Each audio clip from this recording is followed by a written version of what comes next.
একটা ছেলে হয়ে ছেলের প্রেমে পড়ছি। আমি লাভে কিন্তু কোনো মেয়ের প্রেমে এতটা ভাবে পড়ি নাই।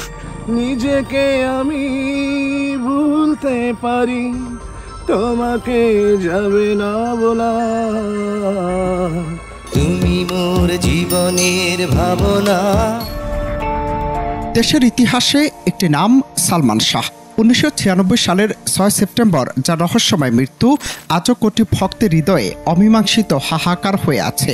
সে কোটি ভক্তের মধ্যে একজন হলেন খাগড়াছড়ির মানিকছড়ি উপজেলার পান্নাবিল এলাকার মোহাম্মদ আব্বাস উদ্দিন। প্রিয় নায়কের প্রতি তার ভালোবাসা এমন সীমাহীন যে তিনি নিজের নাম পাল্টে দিয়েছেন শাহরিয়ার আব্বাস। শুধু তাই নয়, কখনো মেয়েদের প্রতি ভালোবাসা না আসলেও সালমান শাহের প্রতি তার প্রেম সীমাহীন। কিন্তু আমার হৃদয়ে সালমান শাহ যেভাবে গাথা আছে, এটা কোনোদিনও মুসবান নয়। এই আস্তে আস্তে আস্তে তার দেখা দেখা দেখা দেখা সালমান শাহ এতটা ভক্ত হয়েছি, আজও তাকে বলতে পারি না যে 29 বছর পরে এখন যে তার যে আত্মহত্যাটা এখন হত্যা মামলায় পরিণত হয়েছে, এটা সুস্থ বিচারটা যদি পায়, অন্তত এইটা দেখা যেতে পারলে শান্তি, আর কিচ্ছু চাই না।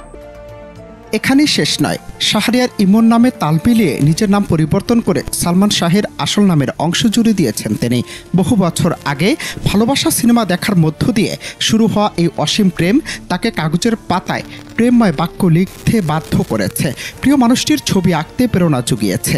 এমনকি বাবা মায়ের মার আর সমাজের বঞ্চনাও তার এই বাঁধন হারা প্রেমকে থামাতে পারেনি।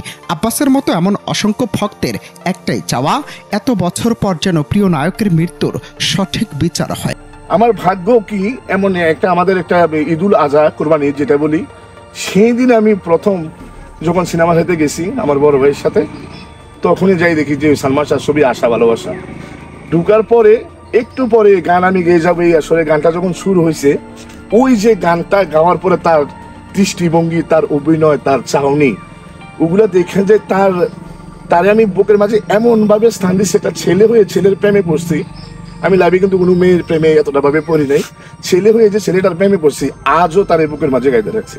আমি এই বই খাতায় সালমান শাহর নাম লিখতাম, আব্বুর মার খাইছি, বড় ভাইয়ের মার খাইছি, অনেক লাঞ্ছনা কাঞ্চনা শুনছি, এলাকার মানুষের অনেক কিছু শুনছি, তবুও সেই হৃদয়ে গাথা আছে। দীর্ঘদিন ধরেই সালমান শাহের মা সহ পরিবারের সদস্যরা দাবি করে আসছিলেন এটি আত্মহত্যা নয়, বরং পরিকল্পিত হত্যাকাণ্ড।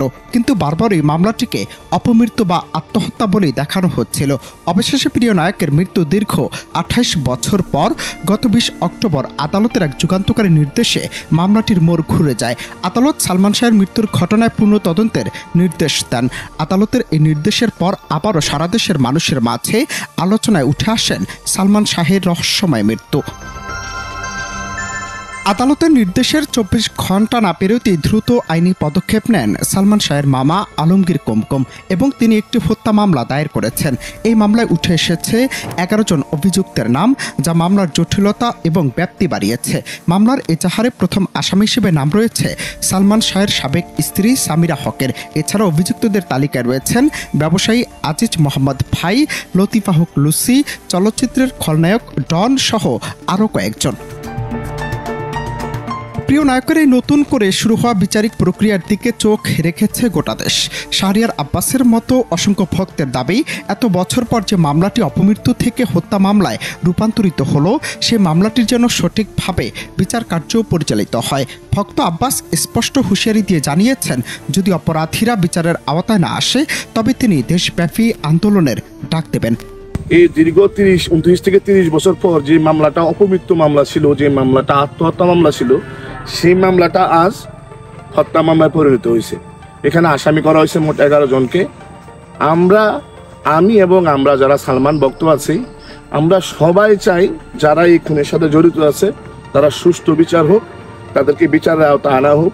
হত্যা মামলা হয়েছে ঠিক আছে, এমনও আছে যে তাদের এমন একটা মহল আছে, এমন একটা চক্র আছে, হয়তো টাকা পয়সা খাওয়াইয়া এটা সেটা কইরা হয়তো ধামাচাপা দেওয়ার চেষ্টা করবে।